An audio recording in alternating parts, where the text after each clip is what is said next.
Okay, in today's video, we are looking at Newton's third law.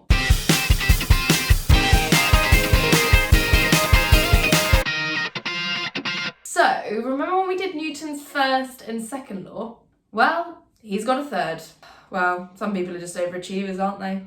Anyway, here it is. Every action has an equal and opposite reaction.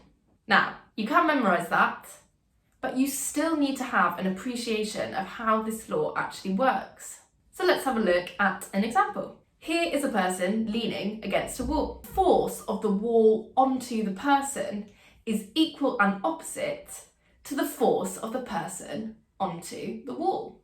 Both forces have the same size, but they're acting in the opposite direction, hence the minus sign. And they are acting on different objects. One acts on the wall and one acts on the person. Okay, what about our book on a table?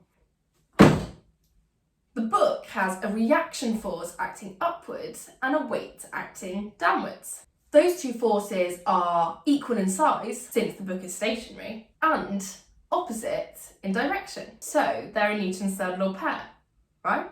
Welcome to the most common misconception of Newton's third law. Just because two forces are equal and opposite, it doesn't necessarily make them a third law pair. Those two forces must be acting on different objects. In my book, the reaction force and the weight are both acting on the book, so they're not a Newton's third law pair. So what are the Newton's third law pairs acting on that book? Well, let's look at our reaction force first. That reaction force is a force that the table exerts on the book. But the book is also pushing down onto the table. It exerts an equal and opposite force onto the table itself. Okay, and what about the weight?